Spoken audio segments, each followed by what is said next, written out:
This video is going to be how to set up a Tag Max XL. This is a 2017 model.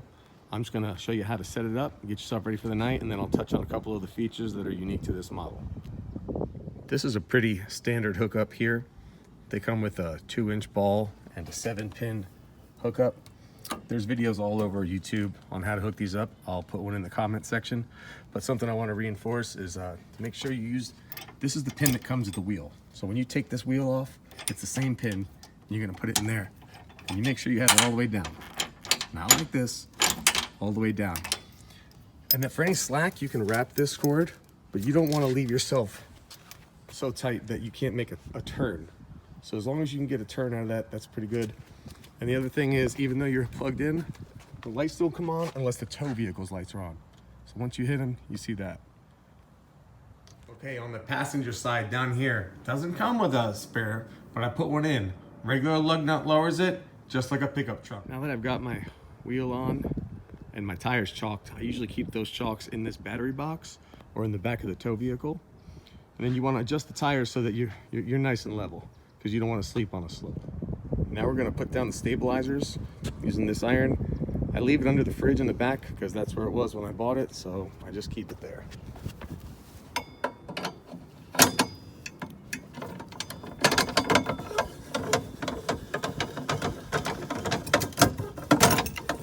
Not so much. You're not trying to lift the wheels off the ground. You're just giving it feet. Otherwise it rocks and you feel like you're sleeping on a boat. Do that, and then the same on the other side. The whole time you're plugged in going down the road, this will be charging the battery. Now the battery and the propane are in here. This is a battery disconnect. It's only off when it's in storage, and that just keeps, the radio from draining it. So as long as that's on, you should be good with a full battery for about 2 days, and that will run everything.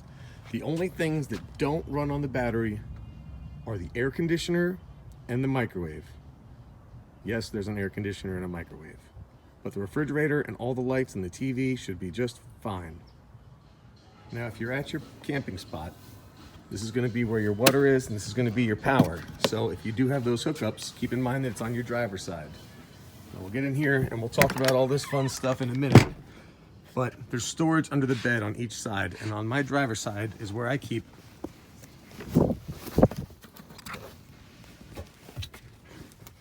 all the hoses we need. Okay, you throw in the home side, you put this ring on there to keep you from kicking it out in the middle of the night. When it's powered up, this red light will turn on. This is a 30 amp hookup. This has been fine everywhere I've ever camped, but if you need an adapter, grab one of these, and it lives under there where the cord is. My camper comes with 6 keys. It's kind of a lot. I'll teach you what's what if you're ever borrowing it. The black one will open your water. There's 2 ways to do it.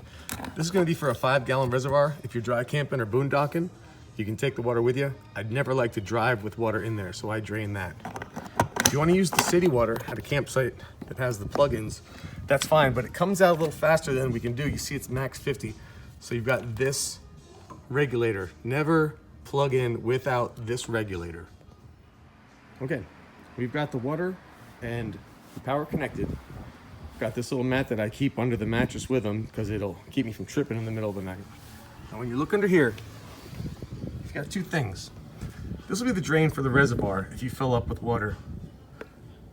Now when you're connected with the hose, you don't need it. It won't retain any water. This is the drain for the sink. So you don't even want to use the sink until this is open, or it won't drain down. I use this oil pan, and I'll keep it in the camper. It can keep up with the sink. And then when I'm done, you just close that and take it to wherever the gray water dump is. It's not black water, it's gray. My favorite part of the whole thing is the kitchen. We'll get to all this in a minute. But right now with the water, comes with this nice little cutting board cover. Now if you've got hose water already coming in, that creates its own pressure. So you just gotta hit the water and you're on.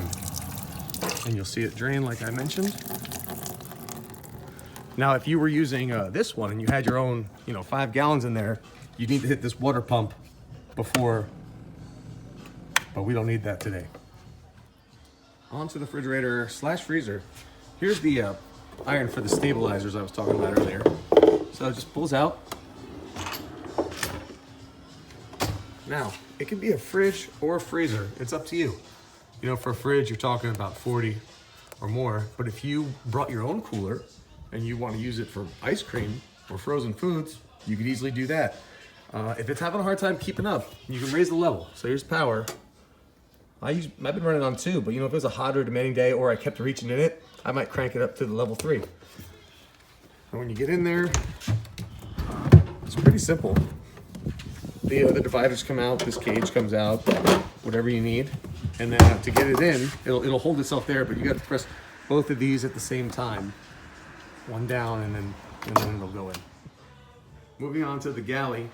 There's a few personal items and some details, the same as inside, that I'll touch on at the end. But right now, back to the functions. So this microwave, remember, it wasn't on until I plugged in. This won't run just on the battery. This will, this won't. I keep a couple of things in mind because storage is so limited. When you get under here, I've got pots and pans, which some people keep in their microwave as well. But when you get under here, there's also a 6-foot little shower hose. Might be a little less than 6, but it'll get you to the side of the camper. It says hot and cold. There is no hot. I don't know what would ever heat that up.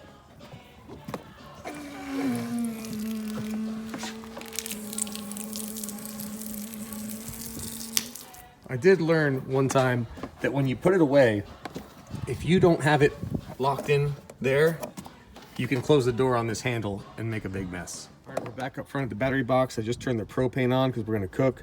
Leave it off if you're not cooking. Never sleep with it on or drive with it on. Just when you're cooking, then close it again. So this can be a little tricky your first time. I keep a lighter right here. When you turn these on, there's no gas yet really until you push it. I don't know if you can hear that or not. So even if I were to try and light right now, it's not going. It's not until I push it that it really gets going. There's a lot of nice lighting in this camper. There's a big LED light right here. It really lights up the whole area. Some nights, not every night, I have a problem with some bugs. So I'll string lights up here, or I'll put a lamp somewhere else and I'll use it as a last resort, but it's not always a problem. When you're closing this, you gotta, on both latches, you gotta put some pressure really to get it to lock. And then all these keys again. On mine, it's the long one. If you wanna leave it unattended or go hiking or something, there you go. While we're talking about keys, purple one for me, right here. It goes to both of these, okay?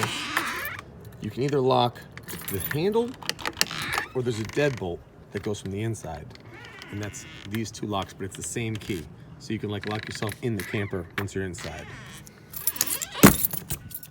All right, the view from the headboard. We've got the television, which is fed by this entertainment system right here.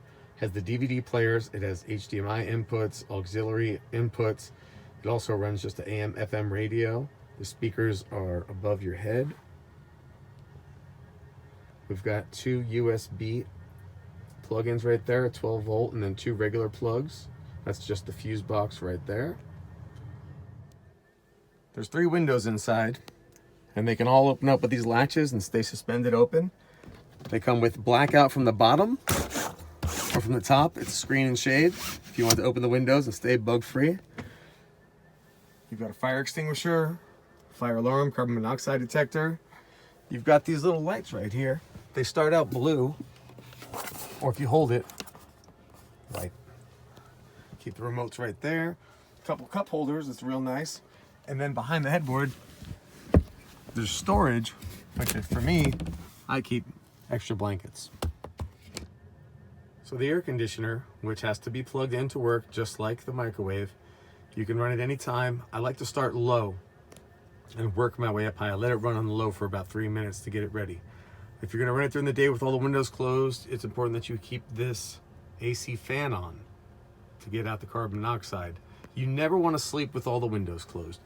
So when you look up here, this is a fan or exhaust, however you wanna do it.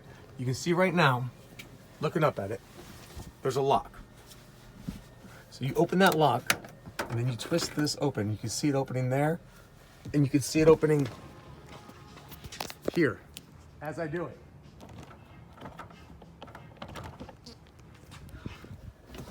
Now, You choose the direction if you want it to blow down on you or blow out. If you just want to open the windows and have the screens down and just have it sucking air through there, that's one way to do it. But never sleep with everything closed. It's important that you lower it all the way before you drive and hit the lock. You don't want that flapping when you're going down the highway.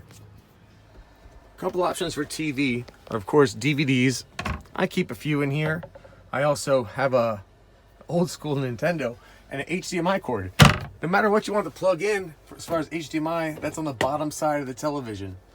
So if you wanted to, you know, if you had Wi-Fi at your campground and you wanted to do an Apple TV or something, that would work. If you want to plug in a cable, you can do that right here. I keep a coax under the bed. Private parks would have this, state parks wouldn't. Okay, moving on with the personal part of the tour for people who are borrowing my camper. In here, you can see we've got a couple mosquito candles, emergency toilet paper.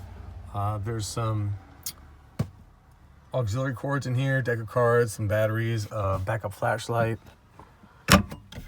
In the other side, there's some towels and washcloths. There's 3 blankets in here, you'll never freeze. Under the passenger side of the bed, you'll see there's all the manuals for every appliance in here. I've got backup bowls, a little dustpan if you need it. In this front battery box is where I'll keep the wheel. I like these grass mats, you know? Often the campgrounds are dirt, but I've got one for each side. It makes me feel, you know, wilderness when I'm stepping out. But I've got plenty of wood blocks to help you stabilize. You can put these under the stabilizers if you were on sand or something. Blocks if your wheel's too high or too low. And this is where I keep the chalk. And then also, on the key ring, there's a lock. If you need to lock the pin and leave it. If you need to lock the ball if you're leaving for a while, this is also on the keychain. If you need to leave your vehicle unattended and you think someone's gonna steal your pin, I've got a pin lock. This is also on the keychain. Okay, so on the driver's side under the bed, this is kind of a tight fit because I put a little pillow topper on top of these mattresses. Under here, I've got a roll of duct tape, first aid, 50-foot extension cord, and these little camper lights that you could plug in anywhere. I also put in a 50-foot, one of those stretchy hoses with a faucet. And now that you have that, some people, if their water's not dirty, will screw this one in to the drain and just run it off into a field. When you get back here, it's pretty stocked. We've got our spice cabinet with plenty of towels ready to go. We've got some foil garbage bags and Ziploc bags, just the regular spices. One thing I'll say about these forks and knives, if you're not careful and you leave it like that and you close it, yeah, you mess things up like I did, so I always just tuck them in. The magnet rack we put in, these things swing a little bit. You know, if you were done driving and they're flying all over the place, don't worry about it. The best thing I can do with this pot is I bungee it down and I pray for the best. It just doesn't fit under there. These are all microwave safe plates. I just keep a towel in there so nothing smashes. When you get in here, what you can expect, grill brush, mosquito spray, some wipes, and then we've got, you know, grocery store bags. We'll have a bowl. We've got the topper pot, which is great because no cheese sticks to it. It's backup brushes. And then I think essentially this breakfast griddle because it fits across both burners pretty nice when it comes to bacon and pancake time. These are some things I leave back here. I leave this flashlight. It plugs in to that. I'll always keep it in when I'm driving. It's just good for the bathroom walks and, you know, leave it like that, magnets.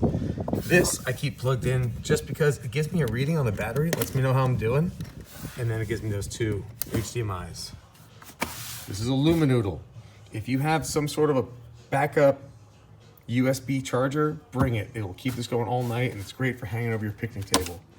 That pretty much sums it up. You know, when you go to break it down, just do everything backwards. Don't forget to raise your stabilizers, hook your chains up, drive safely. You're gonna have a good time. People are gonna wave at you on the highway. They're gonna wanna know all about it. So I hope you have a blast. Thanks for watching.